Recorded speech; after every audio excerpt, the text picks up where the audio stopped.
ओम शांति। आज 10 जनवरी 2026 मीठे बाबा की मधुर साकार वाणी है। आज मीठे मीठे बाबा कहते, तुम्हारी याद की यात्रा बिल्कुल ही गुप्त है। गुप्त अर्थात जो अदृश्य है, दिखती नहीं है। दिखने वाली यात्रा का तो पता चलता है कि हम वहाँ पे यात्रा कर रहे हैं। तुम बच्चे अभी मुक्ति धाम में जाने की यात्रा कर रहे हो, क्योंकि मुक्ति धाम एक ऐसी अवस्था है जिससे हमको बंधन मुक्त होना है, हद के फिजिकल बंधन मुक्त होना है। इस दुनिया में देह और देह के संबंध अर्थात हमारे मन बुद्धि संस्कार पुराने मर्ज होके दिव्य शक्तियाँ इमर्ज होनी है, क्योंकि 63 जन्मों से देह और देह के संबंधों में हम बंधे हुए हैं। तो उन बंधनों को काट के ये जो अहंकार के धागे हमने जोड़ लिए हैं, इनसे कट के हमारी बुद्धि मानवीय हदों से पार जब जाएगी, तभी हम मुक्ति धाम का हमारा गेट खुलेगा। और मुक्ति धाम का गेट जब खुलेगा तभी स्वर्ग का गेट खुलता है, और वो ही बेफिक्र बादशाही होती है, और उसे ही याद की यात्रा कहते हैं। याद की यात्रा का अर्थ है कि अंतर्मुक्ता में जाकर और बाहर निकलना, डिटैच होना, न्यारा और प्यारा स्थिति। इस हद से लिमिटेड माइंड से बुद्धि हमारी अनलिमिटेड माइंड में जाकर और न्यारी और प्यारी हो जाएगी, बंधन मुक्त। यहाँ ये जो झूठी दुनिया है उससे हमारा कनेक्शन कट के सिर्फ एक परमात्मा से कनेक्शन जब जुड़ जाता है, तब हम याद की यात्रा कहते हैं। तो याद की यात्रा अर्थात चढ़ती कला, जो सीढ़ियाँ हम उतर चुके हैं देह भान में, उन्हीं सीढ़ियों को हम सूक्ष्म स्थिति से फरिश्ता स्वरूप स्थिति से वापस चढ़ते हैं। और वापस चढ़ते हैं उसे कहते हैं चढ़ती कला, अर्थात हमारे संस्कारों में परिवर्तन पूरा आ जाएगा। क्योंकि ये हद के लिमिटेड माइंड से हमारा परिवर्तन नहीं हो सकता है। ये बाप समान जब स्थिति होगी तभी हमारा मुक्ति धाम का गेट खुलता है, और तभी हम उस सूक्ष्म स्थिति में डिटैच होते हैं। न्यारे और प्यारे होंगे, डिटैच होंगे, तभी मुक्ति धाम का गेट खुलता है। 63 जन्मों की जो लेयर जमी हुई है देह भान की, तो वो लेयर शरीर में रहती ही है। इसलिए मन बुद्धि संस्कार तीनों मर्ज होने के बाद में जब मन ठहर जाएगा, स्थिर बुद्धि हो जाएगी, एकाग्रता, तभी हम उस स्टेज पे पहुंचेंगे। प्रश्न है आज का, सूक्ष्म वतनवासी से। सूक्ष्म वतनवासी यानी 5 तत्व के पुतले अपने आप को शरीर समझते हैं, वहाँ से सूक्ष्म वतनवासी फरिश्ते बनने का पुरुषार्थ क्या है। स्थूल वतन से, स्थूल वतन आ गया। स्थूल वतन है 5 तत्व का पुतला, जहाँ ये हद का लिमिटेड माइंड, इस दुनिया को हम सच समझते हैं। और सूक्ष्म वतन संकल्पों की दुनिया, तो उसमें फरिश्ता बनने का पुरुषार्थ क्या है। तो वो पुरुषार्थ जो है वही है हमारी अनलिमिटेड माइंड, अर्थात जो बुद्धि हमारी स्वर्गीय बुद्धि है।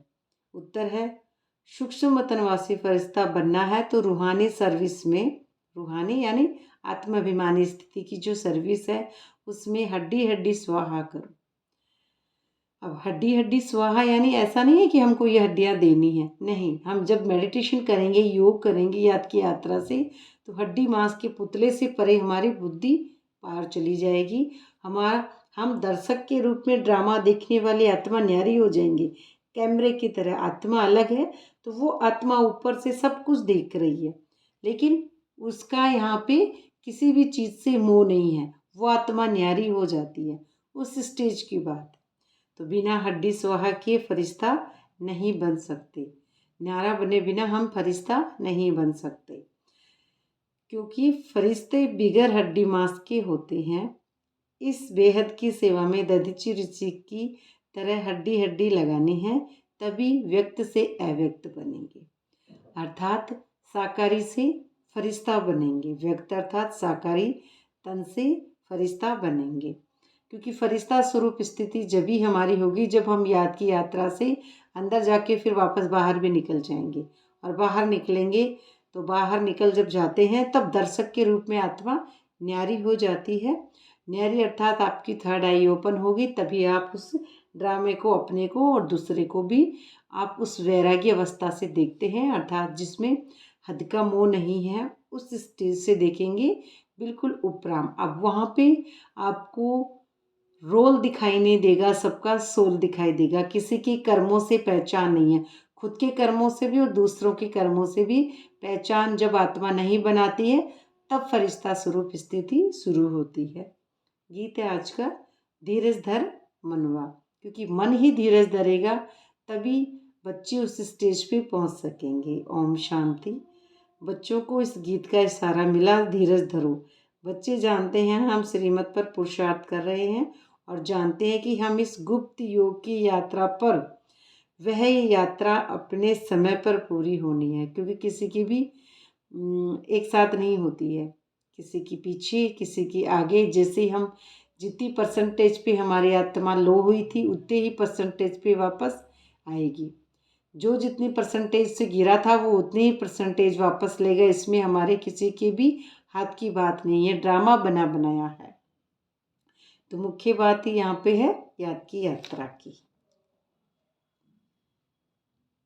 आज के मुरली की धारणा के मुख्य सार हैं। पहला है, अंतिम विनाश के सीन देखने के लिए अपनी स्थिति महावीर जैसी निर्भय अडोल बनानी है। गुप्त याद की यात्रा में रहना है, क्योंकि अंतिम सीन में ही अचल अडोल रहेंगे हम हनुमान की तरह। अर्थात हमारे जब तक गेट नहीं खुलते तब तक हम उस फरिश्ता स्वरूप, जैसे हनुमान उड़ते थे उनको याद आया कि मैं उड़ सकता हूँ, ऐसे ही हमको भी याद आए, वो स्थिति याद आए, माना कि मैं एक शरीर नहीं, मैं एक आत्मा हूँ, तभी हम भी उड़ सकेंगे उस स्टेज पर। अडोल बननी है हमारी स्थिति भी। तो अंदर में ही याद की यात्रा गुप्त पुरुषार्थ है, उसी में हम न्यारे और प्यारे बन सकते हैं।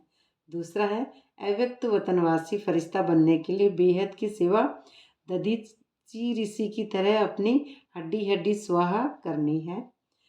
वरदान आज का, पहली श्रीमत पर विशेष अटेंशन दे, फाउंडेशन को मजबूत बनाने वाले सहज योगी भाव। बाप दादा की नंबर 1 श्रीमत है कि अपने को आत्मा समझ, पाप को याद करो। पहली श्रीमत यही है कि हम हैं ही आत्मा, सब अपने आप को आत्मा समझे। यदि आत्मा के बजाय अपने को साधारण शरीरधारी समझते हो तो याद टिक नहीं सकती, कभी नहीं टिकेगी, क्योंकि फिर रोल ही दिखेगा, सोल दिखेगा ही नहीं। तो वैसे भी कोई भी दो चीज़ों को जब जोड़ा जाता है तो पहले समान बनना है ना। तो आत्मा परमात्मा जब जुड़ेगी तभी कनेक्शन मिलेगा, तभी हम समान बन पाएंगे। तो पहले समान बनते हैं, ऐसे ही आत्मा समझकर याद करो तो याद सहज हो जाएगी। यह श्रीमत ही मुख्य फाउंडेशन है, इस बात पर बार बार अटेंशन दो तो सहज योगी बन जाएंगे। स्लोगन है आज का, कर्म आत्मा का दर्शन कराने वाला दर्पण है। हर कर्म में हम दर्पण की तरह अपने आप को देखें कि ये कर्म परमात्मा की श्रीमत पे है या नहीं है, मैं आत्मा कौन सा कर्म कैसे कर रही हूँ। इसलिए कर्म द्वारा शक्ति स्वरूप को प्रत्यक्ष करो, क्योंकि प्रत्यक्ष करे बिना, प्रैक्टिकल कोई भी बात हम अपने जीवन में अप्लाई करे बिना उस स्टेज पे पहुँच भी नहीं सकते हैं। अव्यक्त इशारा है आज का, इस अव्यक्ति मास में बंधन मुक्त रह, जीवन मुक्त स्थिति का अनुभव करो। ब्राह्मण सो फरिश्ता, अर्थात जीवन मुक्ति जीवन बंधन नहीं, है ना। जीवन मुक्त जीवन बंधन नहीं, दोनों स्टेज एक साथ नहीं हो सकती। न देह का बंधन, कौन सा होता है फरिश्ता स्वरूप स्थिति, न देह का बंधन, न देह के संबंध बंधन, न देह के पदार्थों का बंधन। अगर अपनी देह से लगाव खत्म किया तो देह के संबंध और पदार्थ बंधन आते ही खत्म हो जाते हैं। ऐसे नहीं, कोशिश करेंगे तो ये कोशिश करने की चीज़ नहीं है, अपने आप इधर खत्म हुए उधर ऑटोमेटिक ही खत्म हो जाते हैं। एक शक्ति ऐसा नहीं आज एक किया कल दो किया, वो ऑटोमेटिक अपने आप सारे खत्म हो जाएंगे। कोशिश शब्द ही सिद्ध करता है कि पुरानी दुनिया की कोशिश है, इसलिए कोशिश शब्द समाप्त करो, क्योंकि कोशिश शब्द है शरीर का शब्द, आत्मा के लिए कोशिश शब्द है ही नहीं। आत्माभिमानी स्थिति में कोशिश शब्द का नाम भी नहीं है। कोशिश और मेहनत ये दोनों शब्द शरीर के हैं। तो देहभान को छोड़ो, इसलिए देहभान को छोड़ो और आत्माभिमानी स्थिति को निरंतर बनाओ। अव्यक्ति मास्क का जो स्टेज है, अव्यक्ति मास्क बाबा मिलन की जो दिन है वो होते हैं शरीरधारियों के लिए है, क्योंकि अव्यक्ति मास्क आत्मा के लिए नहीं है। आत्मा तो हमेशा समय से परे होती है। समय, श्वास और संबंध, संपर्क सबसे परे होती है आत्मा। इसलिए आत्मा को कोई भी नहीं बांध सकता है। आत्मा तो जीवन मुक्त है। इसलिए जीवन मुक्त की स्टेज को ही बाबा बता रहे हैं।